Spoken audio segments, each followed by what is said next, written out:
Good morning students. Last class में हमने किया था इक्वेटोरियल और एक्सियल लाइन पर डाइपोल की इलेक्ट्रिक फील्ड इंटेंसिटी को कैलकुलेट किया था and we concluded that electric field intensity on axial line of dipole is equal to twice of electric field intensity on equatorial line of dipole। तो hope ये दोनों derivations आपने बहुत अच्छे से रिवाइज कर लिए होंगे। दोनों ही बहुत ही इम्पॉर्टेंट है एग्जामिनेशन पॉइंट ऑफ व्यू से। अब हम नेक्स्ट डेरिवेशन करते हैं। इलेक्ट्रिक फील्ड इंटेंसिटी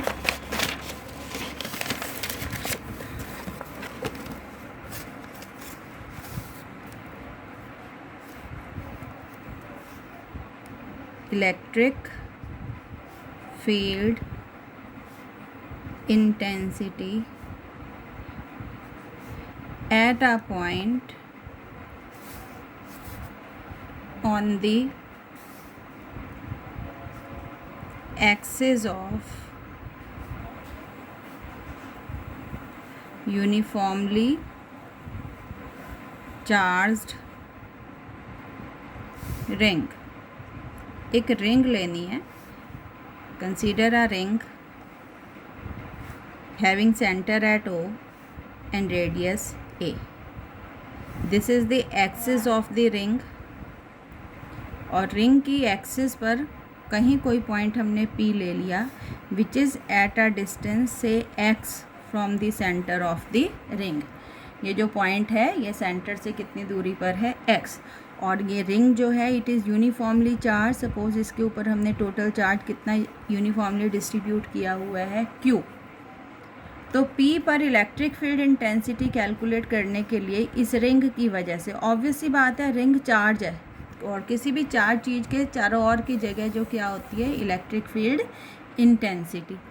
अब P पॉइंट पर हम निकालना चाह रहे हैं इस रिंग की वजह से इलेक्ट्रिक फील्ड इंटेंसिटी कितनी होगी।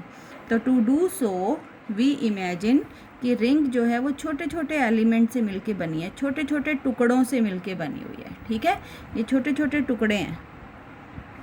अब दो एलिमेंट हम डिस्कस कर रहे हैं, एक C पर ले लो और एक इसके बिल्कुल डायमेट्रिकली अपोजिट ले लो D पर। और इन दोनों टुकड़ों की जो लेंथ है बेटे सपोज वो कितनी है DL। कितनी है DL।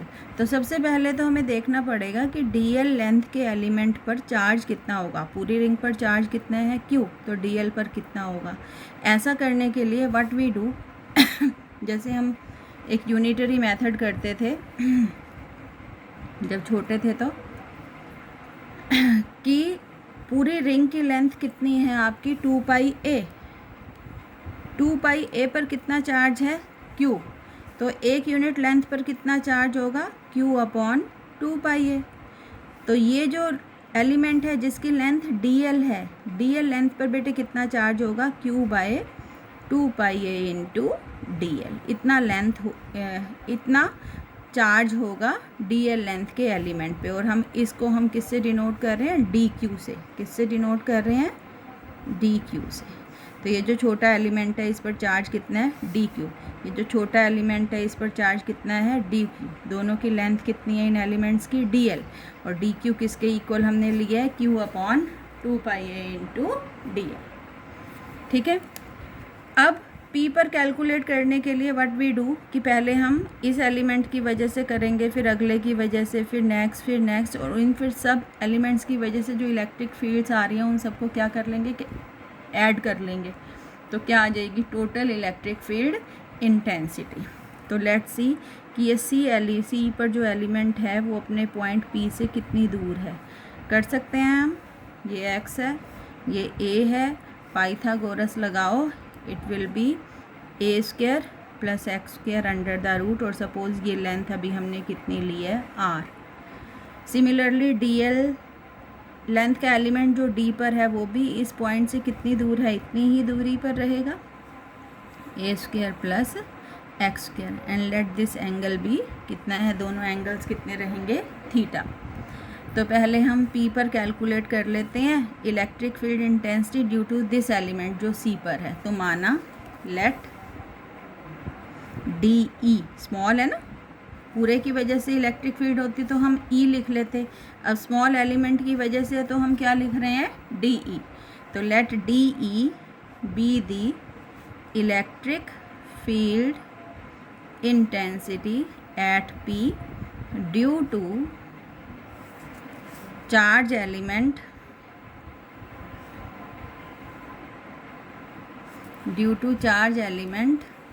of length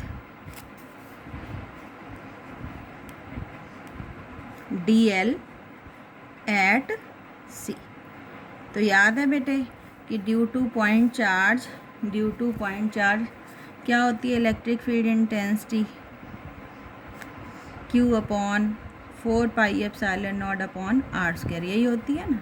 तो अब डी ई निकालना है हमने इसी हिसाब से, D E is equal to, अब क्यू नहीं है, इस एलिमेंट पर कितना चार्ज है, डी क्यू, कितना चार्ज है, डी क्यू।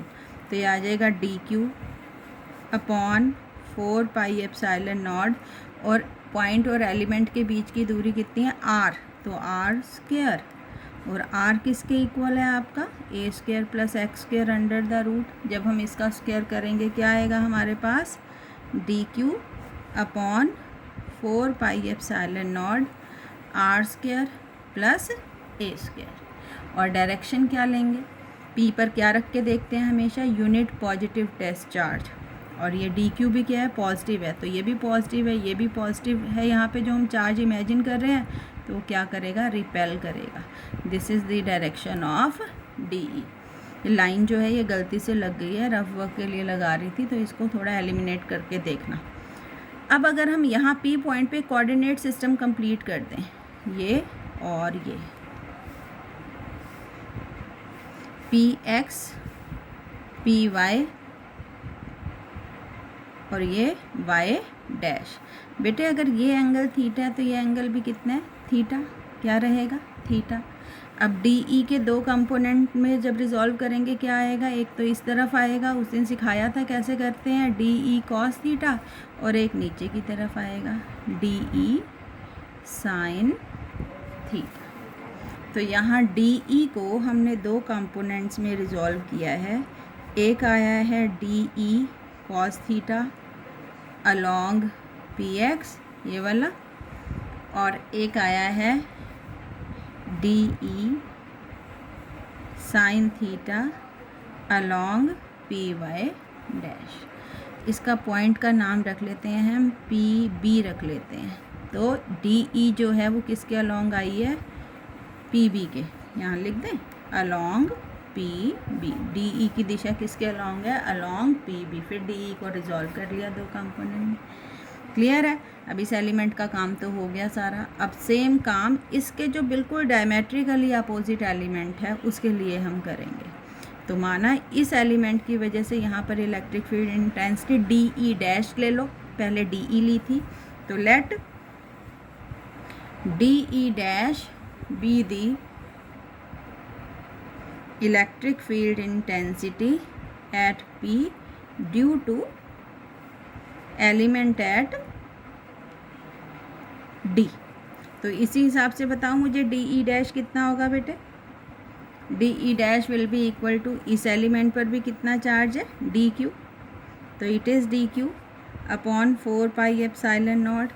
पी की दूरी डी से भी सेम है, आर, तो इट इज़ r², और r किसके इक्वल है, सब सेम आ रहा है, D Q upon 4πε0 a² + x², क्योंकि r जो होता है a² x² का अंडर रूट होता है, r का जब स्क्वायर लेंगे तो ये पूरा आ जाएगा। और फिर यहाँ पे हमने क्या इमेजिन करना है, पॉजिटिव चार्ज, ये भी पॉजिटिव है, तो इस पॉजिटिव एलिमेंट की वजह से ये पॉजिटिव चार्ज क्या होगा, रिपेल होगा, तो इट इज़ अलॉन्ग, क्या कहते हैं इसको, ई कह दो, एफ कह दो। तो डी ई डैश जो है वो किसके अलॉन्ग होगी, पी एफ के, अलॉन्ग पी एफ। अब जैसे डी ई को रिजॉल्व किया था दो कंपोनेंट में, ऐसे डी डैश को करेंगे। अगर ये एंगल थीटा तो ये एंगल भी कितना रहेगा, थीटा, है ना। तो फिर आप देखो, आप इसको डी ई डैश का एक तो ये बनेगा D E dash cos theta, और एक ये बनेगा D E dash sine theta, है ना, अलॉन्ग पी एक्स और पी वाई। तो ये हो गया आपका D E dash can be resolved into two component d e dash cos theta along px और दूसरा d e dash sin theta along py ये py डैश था ऊपर। अब देखें ज़रा, जितना मैग्नीट्यूड बेटे डी ई का है उतना ही डी ई डैश, देख लो ज़रा, डी ई भी इतना ही है और डी ई डैश भी इतना ही है ना, सेम। तो ये जो कंपोनेंट है डी ई साइन थीटा जो था वो नीचे की तरफ था और D E dash sine theta ऊपर की तरफ था। ये दोनों कंपोनेंट हो जाएंगे इक्वल एंड अपोजिट, तो दे विल कैंसिल आउट, आपस में एक दूसरे को कैंसिल कर देंगे। जबकि ये जो दोनों कंपोनेंट है D E dash cos theta और डी ई कॉस थीटा, ये दोनों एक ही दिशा में हैं, दोनों के दोनों कंपोनेंट जो हैं वो एक ही डायरेक्शन में हैं, तो ये दोनों ऐड हो जाएंगे और टोटल इलेक्ट्रिक फील्ड देंगे। अब रिंग सिर्फ इन दो एलिमेंट से मिलके थोड़ी ना बनी है, रिंग तो नेक्स्ट है, फिर नेक्स्ट है, तो ऐसे ही हर एलिमेंट और उसके डायमेट्रिकली अपोजिट एलिमेंट के लिए जब हम ये सारी की सारी ट्रीटमेंट करेंगे तो वो कंपोनेंट जो परपेंडिकुलर हैं, इस एक्सिस के परपेंडिकुलर वाले कंपोनेंट कैंसिल होते जाएंगे और एक्सिस के अलोंग वाले सारे कंपोनेंट ऐड होते जाएंगे और वो क्या देंगे, टोटल इलेक्ट्रिक फील्ड इंटेंसिटी। तो therefore total electric field intensity ई कैसे आएगी, सारे के सारे जो डी ई कॉस थीटा होंगे उनको हम क्या करेंगे, ऐड करेंगे। क्या करेंगे, ऐड, ये समेशन है सिग्मा। और पहले भी बताया था कि प्लस करने के लिए हम सिग्मा या इंटीग्रेशन दोनों का इस्तेमाल कर सकते हैं। सिग्मा कब करते हैं, जब सिस्टम डिस्क्रीट होता है, और इंटीग्रेशन कब करते हैं, जब सिस्टम कॉन्टीन्यूअस होता है। अब रिंग जो है वो कंटिन्यूअसली बनी हुई है, बीच में ब्रेक नहीं है कहीं भी, तो यहाँ सिग्मा की बजाय what we do integration of D E cos theta. अब रखो value, what is D E, बोलो डी यहाँ से रख लो, D Q upon 4 pi epsilon naught R square plus A square. ये तो वैल्यू आ गई डी ई की। अब कॉस थीटा कहाँ से रखेंगे, इस वाले राइट एंगल ट्रायंगल से रख लो।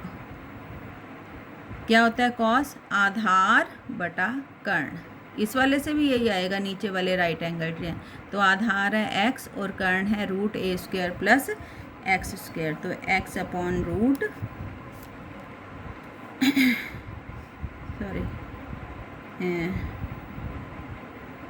ए स्क्वायर प्लस एक्स स्क्वायर था, ए स्क्वायर प्लस एक्स स्क्वायर कितना आ गया, ये आ गया आपका ए स्क्वायर प्लस एक्स स्क्वायर की पावर 1, ठीक है, और ये हो गई पावर आधी, 1.5 पावर आ गई, है ना।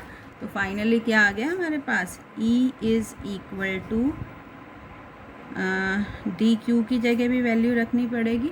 डी क्यू की जगह हमने क्या निकाला था, ये है डी क्यू, क्यू अपॉन 2 पाई ए इंटू डी एल। तो यहाँ डी क्यू की जगह हमने रखा क्यू अपॉन 2 पाई ए इंटू डी एल इंटू ये क्या है आपका एक्स अपॉन ये क्या है 4 पाई एप्सिलॉन नॉट, और ये आ गया ए स्क्वायर प्लस एक्स स्क्वायर की पावर 3/2। ये आया पूरा एक्सप्रेशन। ये वैल्यू आ गई आपकी डी क्यू की जगह रख दी और बाकी सब वही आ गया, ठीक है। अब इसमें से क्या बाहर ले लें हम, क्यू बाहर ले लें, एक्स बाहर ले लें, Q x upon 2 pi A into 4 pi epsilon not, ठीक है, ये भी बाहर आ रहा है, और ए स्क्वायर प्लस एक्स स्क्वायर की पावर 3/2 भी बाहर आ रहा है ना।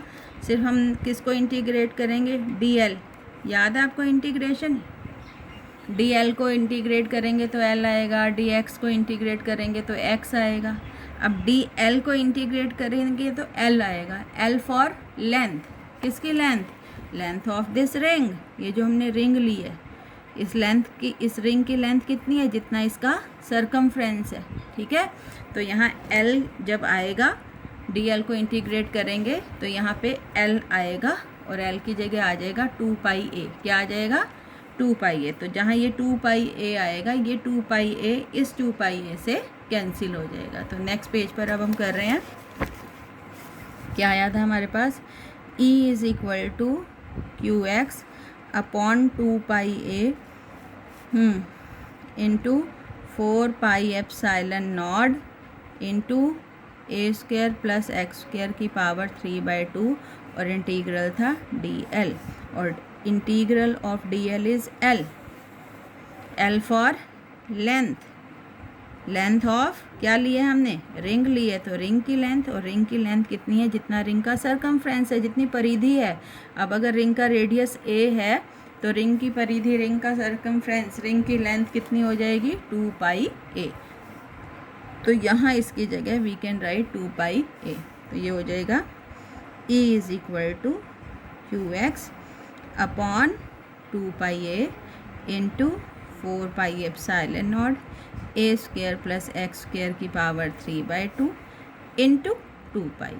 dl की जगह, इंटीग्रल की जगह 2πa and 2πa cancels and we get E is equal to QX upon 4πε0 a² plus x² की पावर 3/2 अलॉन्ग, फाइनल क्या है, along px, along the axis। तो this is the electric field intensity due to a ring जिसका radius a है, जिसको हमने q charge दिया हुआ है एक ऐसे पॉइंट पर जो रिंग के सेंटर से कितनी दूरी पर है, x।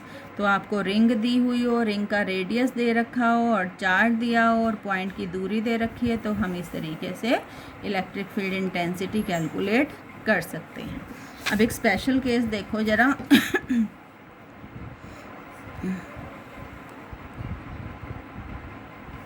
if point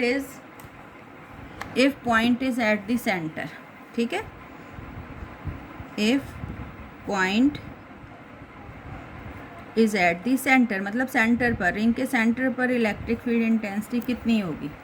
तो ये आपकी रिंग थी, ये सेंटर था इसका और ये एक्सिस थी। पहले P यहाँ था, कितनी दूरी थी P की सेंटर से, x। अब मैं P को कहाँ लेके जा रही हूँ, यहाँ ले आई सेंटर पे। यहाँ की बजाय कम दूरी करते करते करते करते सेंटर पे ले आई, तो ऑब्वियसली पॉइंट भी यहीं है, सेंटर भी यहीं है, तो पॉइंट की दूरी सेंटर से कितनी हो गई, x कितनी हो गई, 0। और अगर x 0 हो गई तो E कितनी हो गई, 0। बड़ा इम्पॉर्टेंट कंक्लूजन है कि at the centre of uniformly charge ring the electric field intensity will be 0। Clear है, हो जाएगा ये डेरिवेशन, तो अच्छे से करना है इसको। अब ये 3 डेरिवेशंस हैं आपके पास इलेक्ट्रिक फील्ड इंटेंसिटी के, कि एट द एक्सियल लाइन कितनी है, एट द इक्वेटोरियल लाइन कितनी है इलेक्ट्रिक फील्ड इंटेंसिटी डाइपोल की, और तीसरा ये है कि यूनिफॉर्मली चार्ज्ड रिंग जो है उसकी एक्सिस पर इलेक्ट्रिक फील्ड इंटेंसिटी कितनी होगी।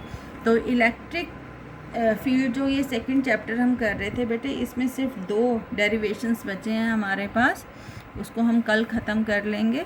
तो ये सेकंड चैप्टर भी यहाँ पे ख़त्म हो जाएगा फर्स्ट यूनिट का, और आप इसको रिवाइज़ कर लो। डेरिवेशंस थोड़े से लेंदी है, अदरवाइज स्ट्रेट फॉरवर्ड है, ध्यान से करोगे तो 1-2 बार लिखने के बाद ये फाइनल हो जाएंगे।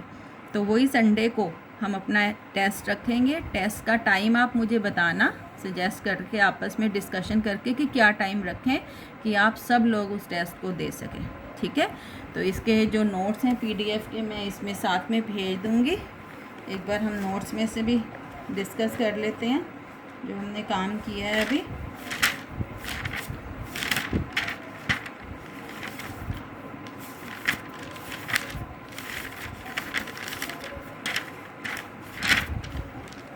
तो आज हमने ये किया है electric field intensity at a point on the axis of a uniformly charged ring.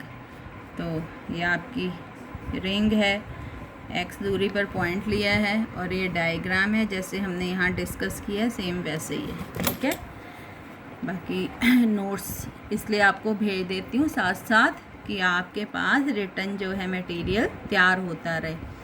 Notebooks आप सबने अपनी प्रिपेयर करनी है। वही डी कैलकुलेट किया, डी के 2 कंपोनेंट्स निकाल लिए, फिर डी डैश किया, 2 कंपोनेंट्स निकाल लिए, है ना। और फिर जो हमारी क्राइटेरिया था कि वो द कंपोनेंट्स परपेंडिकुलर, ये परपेंडिकुलर है to axis, cancel out each other, और जो अलोंग दी एक्सिस है विल एड अप। और फिर फाइनली जो इलेक्ट्रिक फील्ड इंटेंसिटी आएगी हमारे पास कितनी आएगी, QX upon 4 pi epsilon not A² plus x² की पावर 3/2। और एट सेंटर कितनी आएगी, 0। क्यों आएगी 0? एट सेंटर, ये नोट में दे देंगे हम, एट सेंटर जो है वो E जो होगी वो इक्वल टू क्या आएगी, 0 आएगी। क्यों? बिकॉज x 0 हो गया था हमारा, x इज इक्वल टू 0। ठीक है, तो इसको फाइनल कर लेना और कल हम फिर इस चैप्टर को ख़त्म करेंगे।